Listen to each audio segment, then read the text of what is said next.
Sucede que cuando yo di ya en 2017 una conferencia sobre el caso Galileo aquí mismo, publiqué el video y un señor me escribió en privado a mi página de Facebook. Yo, como no soy de debatir y como el señor simplemente vino con ataques, lo quiero. Yo no tengo tiempo que perder, yo debato en debates formales con ponentes acreditados y ya está. Ponerme a discutir por Facebook o por WhatsApp no es un deporte en el cual yo quiera gastar tiempo ni hígado. Dicho eso, entonces, me escribe un señor diciendo, bueno, sí, esto del caso Galileo, efectivamente, no lo quemó la Inquisición, ya está bien como tú dices, ¿no? Pero básicamente después me decía algo como, mira, pero en realidad eso no importa y tú eres un vendido a la Iglesia Católica que seguro te debe estar pagando y todo esto. Y en realidad tú no mencionas nada del caso Giordano Bruno, que sí fue un hombre de ciencia y que la Iglesia lo quemó. Y claro, tú puedes disculpar el caso de Galileo, pero a ver, ¿por qué no hablas del caso Giordano Bruno? ¿Por qué silencias ese asunto? Bueno, agradezco al señor que me escribió eso y debemos todos estar agradecidos con él porque ahorita voy a hablar del caso Giordano Bruno. Ok. Chicharrón de Bruno. Veamos. Giordano Bruno fue un hombre italiano del siglo XVI y se lo ha vendido en los 2 últimos siglos especialmente como una especie de mártir de la ciencia y del conocimiento que fue quemado por la Inquisición. A ver, pero resulta que Giordano Bruno no fue un mártir de la ciencia. No fue un mártir de la ciencia. Y se lo voy a mostrar paso por paso, pasito a pasito. A ver, Robert Ludworth, en su artículo How Fact Becomes Anti-Catholic Fiction, reseña más o menos lo siguiente sobre este señor Giordano Bruno. Giordano Bruno es un joven que a los 18 años ya había rechazado 2 creencias claves. Había rechazado la divinidad de Cristo y la Trinidad.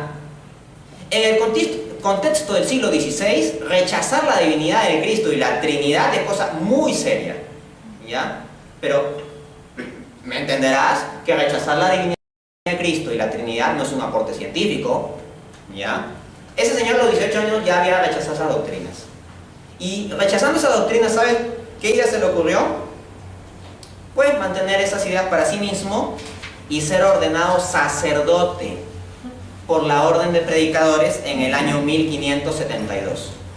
O sea, este hombre que ni siquiera compartía la fe más básica de la Iglesia, la proclama de fe trinitaria, se hizo ordenar sacerdote.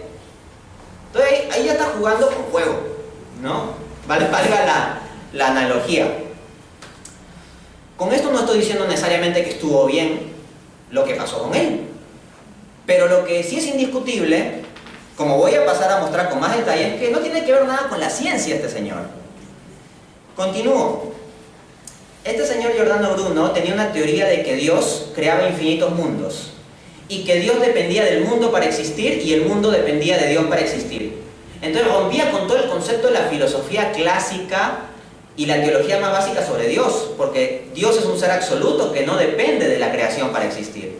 La creación depende de Dios, pero no Dios de la creación. Bueno, este señor decía que Dios sí dependía de la creación y que tal era la necesidad de Dios que Dios tenía que vivir creando infinitos mundos para seguir subsistiendo. Entonces ya, una teoría loca. Si quieres, pues una teoría interesante para un libro de ciencia ficción, ok. Pero de nuevo, esto no es ciencia, no es un aporte científico, no es que él descubrió la cura al cáncer o algo por el estilo.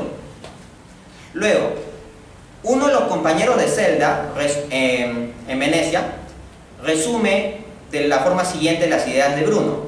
Cito: él decía que Dios necesitaba del mundo tanto como el mundo necesitaba de Dios, y que Dios no sería nada sin el mundo, y que por esa razón Dios no hacía más que crear nuevos mundos. Fin de cita.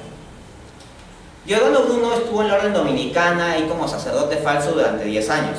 Después se escapó a las montañas y para el año 1579 se declaró calvinista. Luego tuvo problema entre los calvinistas, que es una denominación protestante, ¿no? Tuvo problemas con los calvinistas y los calvinistas los comulgaron. Y de ahí saltó para otro lado. ¿Y qué pasó con este señor? Pues tuvo acercamientos con los luteranos. En específico, en el año 1588 sirvió como profesor en Helsment. ¿Y qué pasó ahí? Los luteranos lo excomulgaron. Entonces, este señor no creía en la Trinidad, no creía en la divinidad de Cristo, tenía una idea rara sobre el ser mismo de Dios y fue excomulgado por católicos, calvinistas y luteranos. O sea, ni su mamá lo quería. Ok. Uno dirá, bueno, pero aunque sea, será un hombre mártir de sus ideas propias y un hombre que vivió una vida justa, siendo perseguido, así. Vamos, o sea, él no era un ateo fuera de la iglesia, fue un hombre que se hizo ordenar sacerdote. Fue un hombre que, o sea, recibió la ordenación para consagrar el cuerpo de Cristo. O sea, si nos ponemos por un momento en la mentalidad de la gente del siglo XVI, estaba haciendo una cosa muy grave. Y vamos, para la mentalidad de este siglo, para al menos los que entendemos lo que significa el sacerdocio y la Eucaristía, nos damos cuenta que es una cosa seria. Tal vez el que no sea católico diga, bueno, a mí no me importa. Ok, ya, que no te importe, pero estarás de acuerdo conmigo que eso no es un aporte científico, de todos modos. O sea, no es que sea un mártir de la ciencia. Y bueno, resulta que la académica Ingrid Rowland, autora de uno de los tratados académicos más detallados sobre Giordano Bruno, el libro Giordano Bruno, filósofo hereje, pues publicado por nada más y nada menos que por la Universidad de Chicago en el año 2008, en la página 159 de este libro nos dice lo siguiente: su escape, o sea, de Giordano Bruno, su escape del convento también implicó un escape de los votos de castidad y obediencia, y él persiguió a las mujeres con pragmatismo falstaffiano en lugar de añoranza poética.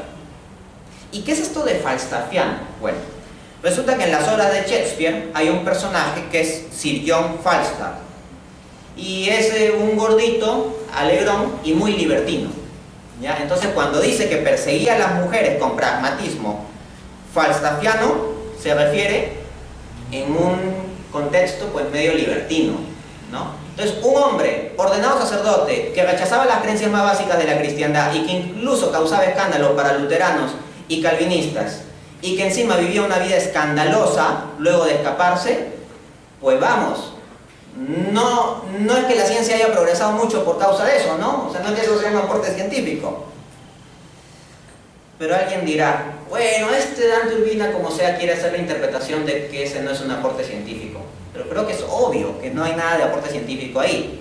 Pero ya, para que no se queden con mis palabras, vamos a citar a John Grieving, que es un investigador de toda esta cuestión de historia de la ciencia, y en su libro The Scientists, Los Científicos, que no es un libro de apologética, es un tratado académico de divulgación, nos dice lo siguiente, abro cita: Bruno tomó la visión extrema de que la vieja religión egipcia era la fe verdadera, y que la Iglesia Católica debía hallar el modo de regresar a aquellos viejos caminos.